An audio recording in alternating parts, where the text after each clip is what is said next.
What's up everyone, Carlos, Video Guys, Oscar G. So here we have, pretty sure you've seen a few videos that we've done for this truck.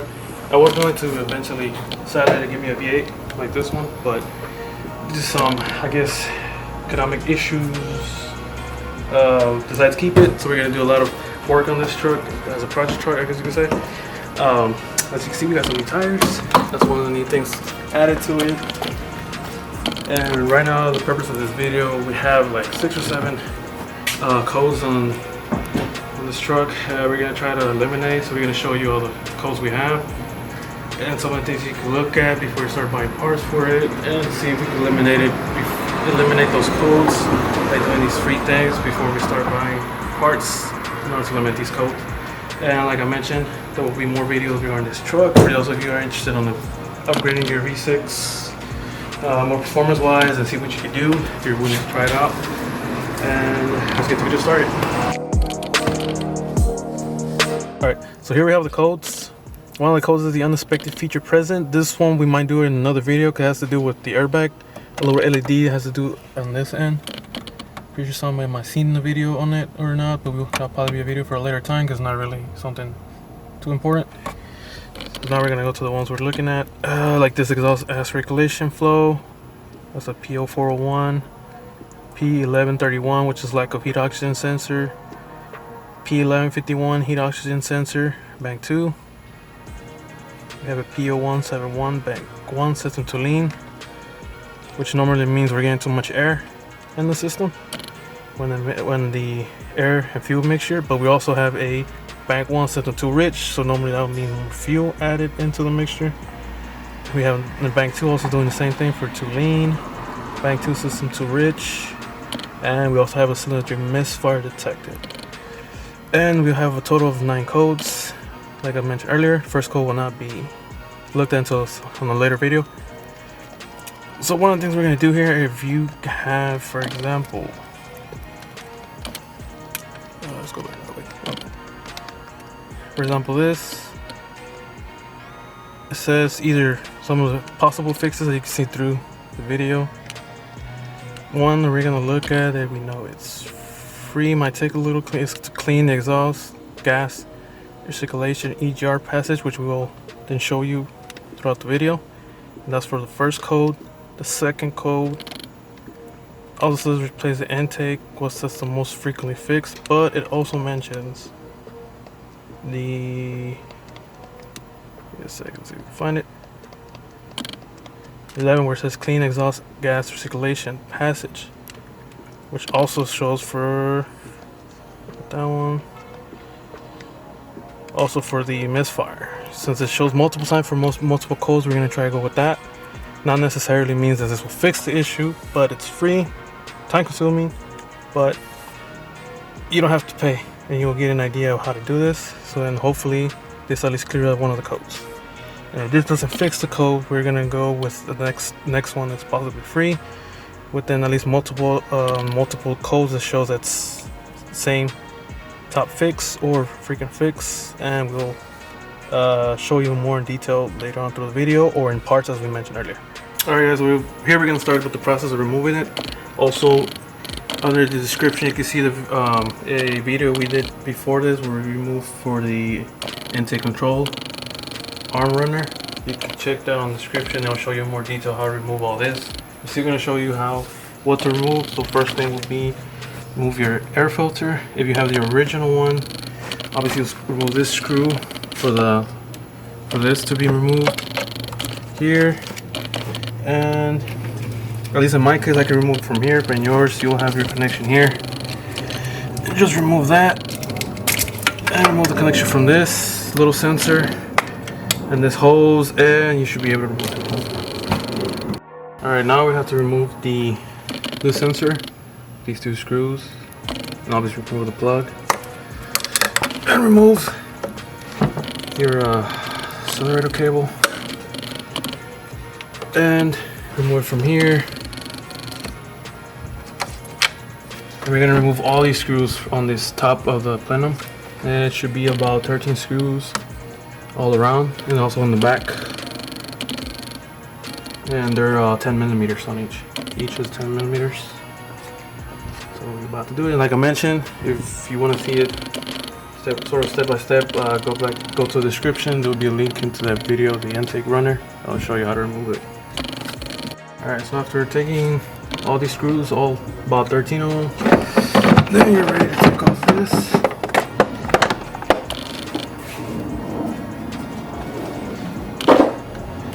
And now we have to remove this plenum. We have about 1, 2, 3, 4, 5, 6, 7, 8 screws in order to remove this. You have to remove this hose, this other hose, disconnect the throttle sensor, and you can unscrew these two from here, so you can remove so all hoses like this, and this will come all out.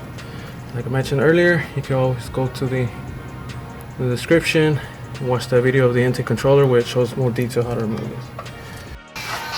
There you go. And just also don't forget to remove, plug on this sensor and these little two hoses that go in here. Another hose that goes in here as well. And then the bracket that goes here for the heater hoses. Just unscrew this and it should come out. And remove these screws and it should come out.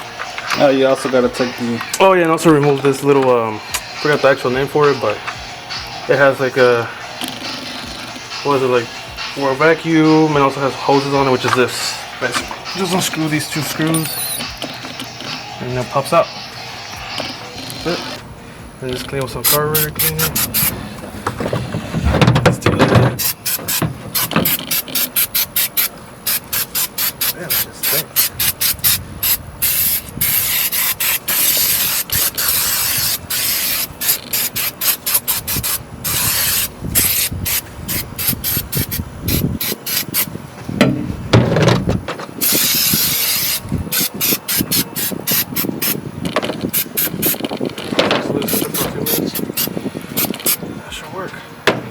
We're here to look at the EGR little small ports. The main purpose of here was to show that based on three of the main codes we had, like the Misfire for cylinder 3, show to check the passage ports, which are these right here, these little ones. The little hole is a 316, so you can use like a little punch pen or a drill bit at 316 and just make sure it go all the way in until you hit a stop. Once you hit the stop, that means it's not clogged, because normally it goes in like about, what, let's say about that much inside. See that? So maybe like about what, 2 inches then. So you can always stick it in there, make sure nothing's clogged for each one. At least for ours, all of them goes in. The same.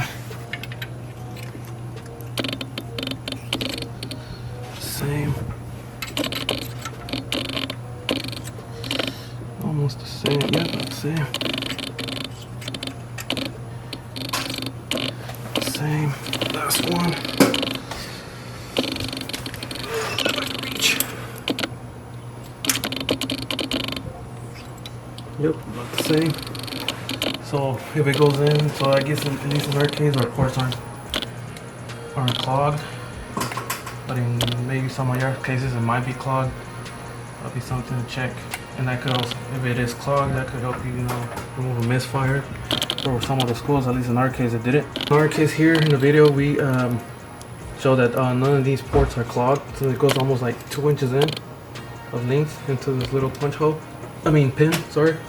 What we're gonna do, since we have a misfire on cylinder 3, we're going to then, in the next video, or depending what we say, we'll just do it in this whole video. We'll be showing you transferring injector number 3 to injector number 2 to see if there's any changes in the codes. If it turns out it isn't the injector, then obviously when we put in the code injector, the misfire won't be in cylinder 3, it will be in cylinder 2, which we will then show you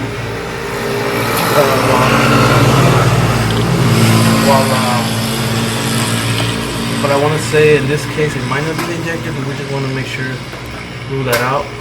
And also, maybe some of you might be saying maybe it could be a spark plug or a plug, and necessarily no, because I have changed it like in the past 4 months ago. I did swap, and I still have had this Misfire for almost a year, I guess. So it's not that.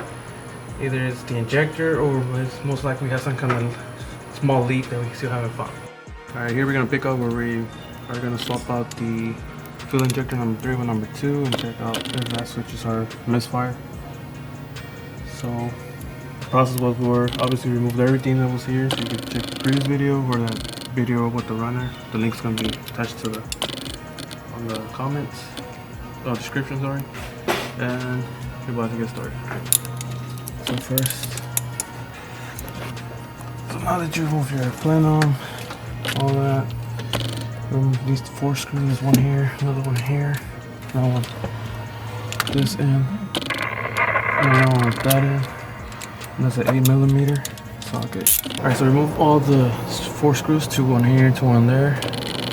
So obviously here for our purpose we swapping the fuel injector 3 to number 2 and just see if once we put in the scanner, if it changes the firing.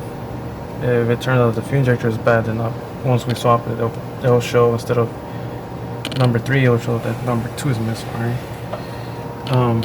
Before you remove any fuel injector, disconnect it from these little connectors here. In our case, it'll just be just those 2, and that's it for it. Because once you remove the screws, you could just lift this whole thing up together. All right, so you remove this plastic, so you have more room when you remove the wiring and the injector. You need to just pull it out the way you need, so you have more wiggling room. That's it. So once you remove, so you can see here, you have these little 2 clips that's touch into these. Basically, it grabs on there. This rail right here. So these clips here, you could just with a flat screwdriver try to bring this down as much as you can, and then eventually wiggle.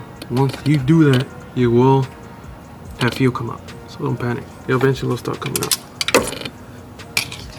So obviously, just while you take your fuel injector off, expect the seal.